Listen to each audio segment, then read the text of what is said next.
Hi, my name's Jessica Stewart and I'm Head of Sustainability and Community Development at Ginninderry. You're with us today on our Inspire podcast, where we talk to experts and visionaries about how we can inspire a new way of living for a brighter future. I'd like to start by acknowledging the country that we're recording on today. We're so privileged to be able to live, work and learn on land that our First Nations people have had connections with for many, many thousands of years, and we honour their ongoing custodianship. Today I'm joined by Fiona Veikkanen. Fiona is Executive Director of the Canberra Environment Centre, and welcome, Fiona. Thank you. Thanks for having me, Jess. So when I was doing my little background through your life, I found some interesting stuff there. So, I mean, you studied fine arts at university. You're the co-owner of the Polo restaurant, which I have to say, for those in Canberra, had the most delicious pierogi, particularly through COVID. I'm not sure how many pierogi I ate, and has been a real institution in Canberra. But you're also the mum of 5 kids under the age of 15, and now you're the Executive Director of Canberra Environment Centre. So tell us about that journey. How did you actually end up where you are? Well, I don't feel like I've ended up anywhere yet. Life is a journey. But yeah, there has been this common thread throughout my life of being creative, and I feel like creativity is a key to the environment and an ongoing future of sustainability, that being able to respond to change with playfulness and creativity. And I'm really passionate about food and local food, and that has been a really strong thread throughout my life as well, especially being married to a chef. Yep. I tend to grow the food, he tends to cook the food, and then we all eat, right? So it's a pretty great partnership, it's a right? good combo. Yeah. And even through my sculpture days, I've been really interested in stuff and things and consumption, and the role of objects and the amount of stuff we have in our lives. So yeah, all of these things that are woven together into how I view the world and how we're meant to live in a world that is changing, in a climate that is warming up. Like, how are you meant to deal with that? Those are the questions, and it's just a matter of creatively inquiring. Yeah, and such a huge topic to talk about too, and I think often can seem quite overwhelming to a lot of people, right? When you think about those really high level issues that we're dealing with and global warming. But how does the Canberra Environment Centre help people to think about what they can do? Yeah. So the Canberra Environment Centre is a not-for-profit environment education centre where we aim to equip people with really practical tools and strategies on how to live more sustainably. So, for example, we'll run workshops. On the weekend I did a how to build a wicking bed workshop, or how to fix your bike, growing your own greens and composting, all of these things that we run. We also have a bike repair workshop where we teach people how to fix their bike, and we sell donated upcycled bikes. So these small things combined together really do empower people to go, well, these are the practical things that I need to engage with to make the world a better place.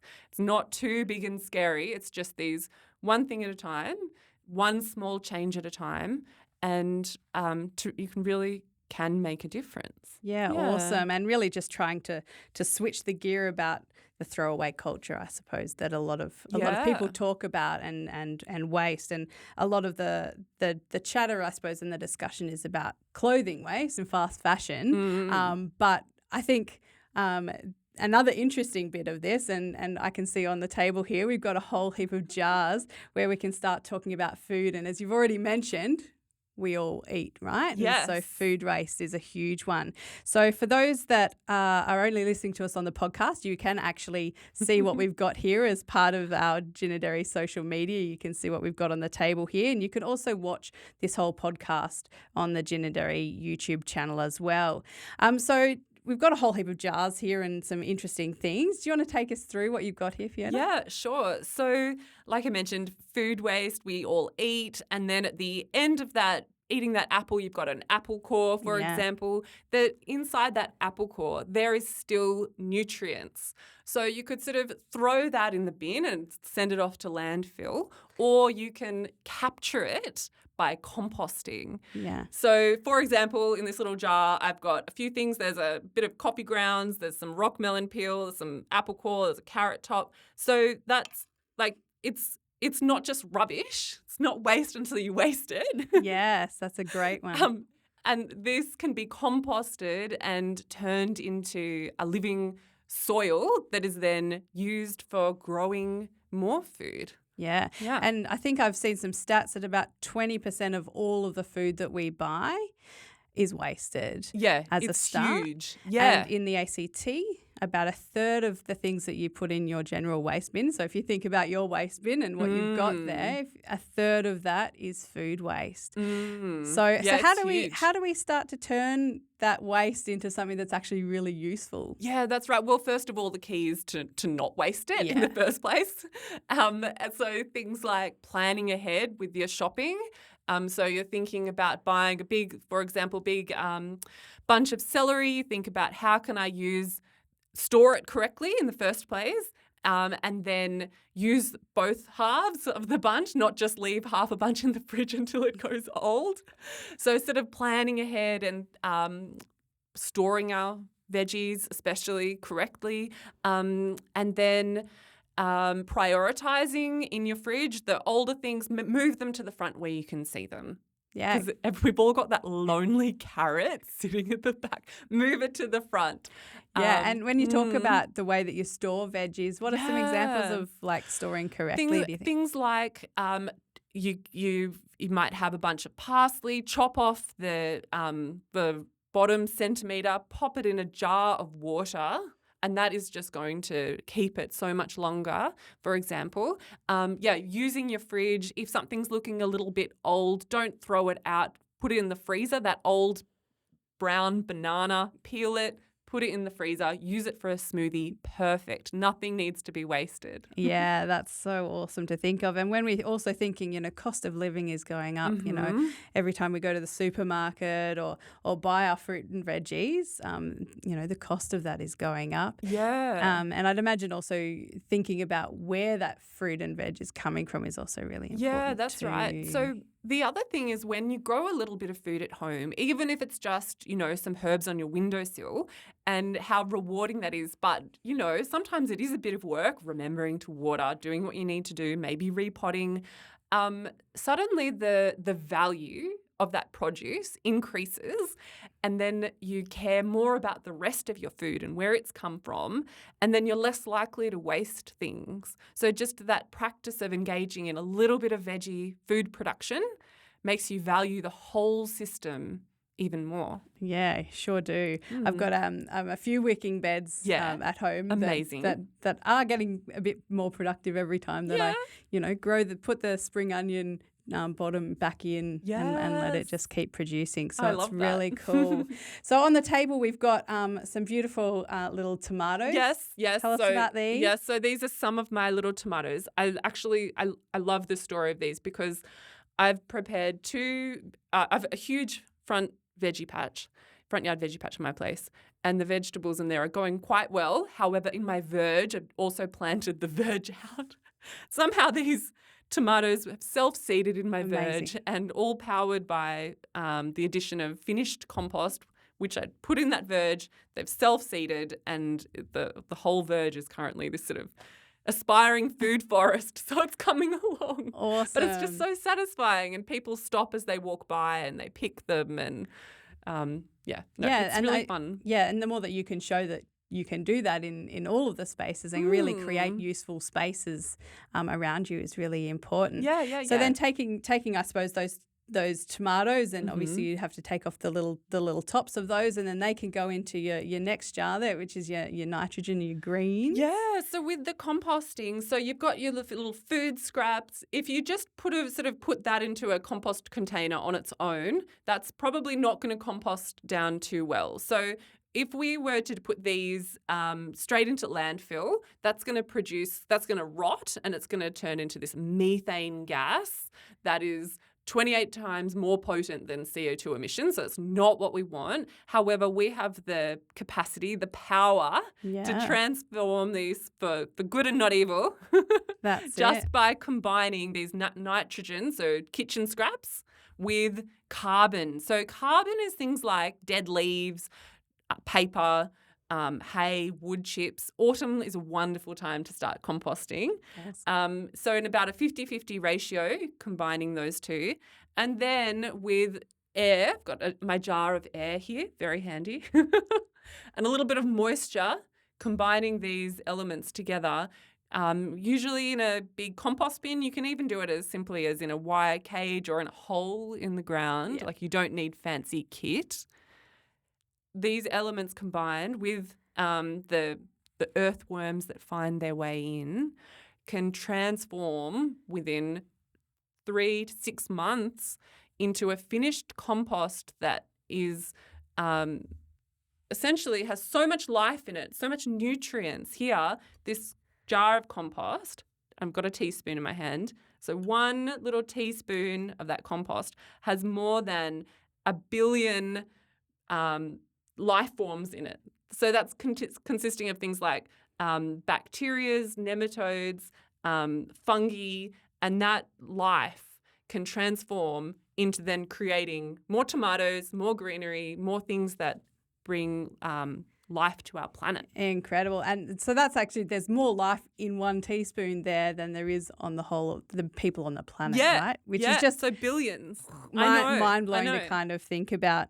And, you know, there's a cost to this food too, right? So, you know, in Australia, it's $5.2 billion worth of food is wasted every year, which is just bonkers to think. So imagine what we could do with $5.2 billion worth of food, not only the environmental aspect of that too. And I see you've also got your wormies over there as well. Yeah, my little worms. So I visited my worms in my worm. They're probably not liking the studio lighting, but I just thought I'd bring them for the adventure this morning. No, they're great. And I have a great worm farm. And not only does it take our food waste, but also, you know, all of the shredded paper that we have, the egg cartons as well. I even throw my old knickers in there sometimes, which, cotton, you know, all of the kids love, which is really great. So they're doing much more, I suppose, than just looking after the food waste as well. That's right. And then we spend so much money on fertilizer and additives to soil, where you can actually do all of this. Make your own. It's just so satisfying. So I am no soil scientist, but I feel like I'm making this perfect magical concoction, and it doesn't need to be smelly. It doesn't need to take up a lot of space, and you're getting it for free. So there's just like win, win, win. And we're not just talking about something that makes you just feel good about doing something for environment. You are literally doing something for the environment. You're diverting those methane gases, and you're using this compost to then grow more of your own food. So when you're talking about that food wastage, it's not just food waste you're avoiding. You're also when we don't waste food, we're also saving all of the transport of food and things like the refrigeration, all of these elements that are just using up so much energy. We can really utilize that and make sure all of that energy along the system hasn't been wasted when we use it. Yeah, that's really key, I suppose. And, you know, our individual food waste is one thing, but commercial food waste from the large-scale supermarkets is another big issue, I think, that we should all think about. If you could stamp out one thing that supermarkets are doing at the moment, what do you think one really big impactful thing would be? Well, I personally boycott the supermarkets a little bit. Great. But I just think the sort of notion of what that beautiful produce looks like that I would love to see so much more diversity in what produce, healthy, beautiful, delicious produce looks like. So those aesthetics, like I want to see more diversity. Yeah, and there's lots of ways that you can help to shift that system along, right? Yeah. So shopping at farmers markets or shopping at somewhere like Funky Foods and being able to think about what happens to all of that those oranges that don't look exactly like they should, or those apples that aren't quite as small or as those round. little blemishes. Let's not be wasteful and really demand what we want to see. And I think that there is the potential for supermarkets to respond if we push for it as well, and for government to legislate. Yeah, that's a great key as well. And so we've talked about food waste. We've talked about the cost of living crisis and how we can help by not wasting as much food that we have there as well. And I talked a little bit at the start about clothing waste and fast fashion and things. Are you feeling a bit more inspired about the next generation of people coming up that see thrift stores and see secondhand clothing as something fun and something to be involved in? Are you seeing that in the people that are coming to the Canberra Environment Centre? Well, yes. Or even your kids. Yeah, so I think there is an element of that. And we have so many more platforms these days to engage in buying secondhand, which is great for those resources to be used for as long as possible. So moving away from a throwaway culture to something that we can maintain what we buy or pass it along. Things like buy nothing groups are so fantastic for keeping items in use for longer. And then also repairing what we have as well. So much maintenance and repair, it's not an exciting topic because nothing has actually quite necessarily happened yet. But caring for what we have and then repairing it when it goes when it does need it. At Canberra Environment Centre just recently we had a visible mending workshop for clothing where we had about 15 people, I think, come along and learning how to mend their clothing and really celebrate those mended areas by having it visible, so brightly coloured patches and interesting techniques. Right. And I think that some of those skills are a bit of maybe a bit of a dying art, which need to be resuscitated and really valued. Yeah. And there's another great, obviously, non-for-profit in Canberra as well, Sea Change. It also runs quite a lot of repair cafes. Right? Yes. And so I think you're 100% right. So not only being able to take a piece of clothing somewhere and get it repaired, but also to learn how to repair it yourself. Yeah, it is so satisfying. Yeah, it really is. And then you value that piece so much more. Yeah. I think that part about value, so valuing your food, valuing the waste and the offcuts from that food and then turning it into something else, as well as then valuing your clothes, valuing where you are. Because when I grew up and, going into a Vinnie's or a Lifeline was sort of a really taboo thing or sort of seen as like this not cool thing to do at the moment. So I think even that change in our culture, I think, is a really interesting thing that's happening, which I think is really fun. And then being able to buy nothing groups, as you say, are so key. We've got some really active buy nothing groups around both where I live and also out near Ginninderry as well. And it's also an opportunity to connect with your community, to meet your neighbours and to be like, oh, yep, that's where I got that top from. That's where I dropped off those soccer shoes. It's just creating your network within your suburb. It's just, it's a really important part of community connection. Yeah, building your community one old shoelace at a time. Love it, yes. So just to finish up, if I wanted to change my habits and be a good Canberra citizen, what do you think are the 3 key things that you would suggest that I do? Well, there's so many things, knuckling down to 3. I'd try and grow just a little bit of food, even if it's one small pot on a windowsill or expanding out into your front yard like I've done in my place. Yep. Just growing that little bit of food, just getting in touch with nature, being outside, having that reward of something delicious that you've taken just from your own home. It's so rewarding, and that would be my number 1. Sure. 2 other things. Have a look around in your home if there's something that you could repair instead of throw away. And once you sort of put on your repair goggles and sort of look with that intention, you will find something. We've all got broken items. And instead of throwing it out, just putting that little bit of effort into repair, then you will value it and care about that item for a lot longer. Yeah. And maybe thirdly, think about if there is a regular journey that you do where you might be able to ride a bike or catch the bus or car share, even if it's a journey that's, especially those ones under 5 kilometres, there's something that's maybe 3 Ks and you kind of feel like, oh, it's a bit too far to walk. But actually, maybe you can make it there. Or maybe it is the 1 kilometre that you could walk as well. Yeah, know? true. It doesn't even have to be the 3 kilometres. True, yeah, because all of those do add up, and we're all trying to do a little bit more exercise and be a bit more healthy. But when we sort of can combine the active travel with using our cars a little bit less, and not feeling guilty about any of these things when we can't do it. I mean, I drove today. Yeah. So instead of feeling guilty or bad about the failures, just celebrating the wins. Yeah. Yeah. And I also think, you jump on a bike. I don't think I've seen someone not smile on a bike. And actually it's this connection it feels good. It's the connection to nature again too, right? Well, we are nature. We're in nature. We're part of it. Yeah. Yeah. Yeah. And I think the other bit is, how do you balance that time poorness, right? Yeah. I'm a busy person.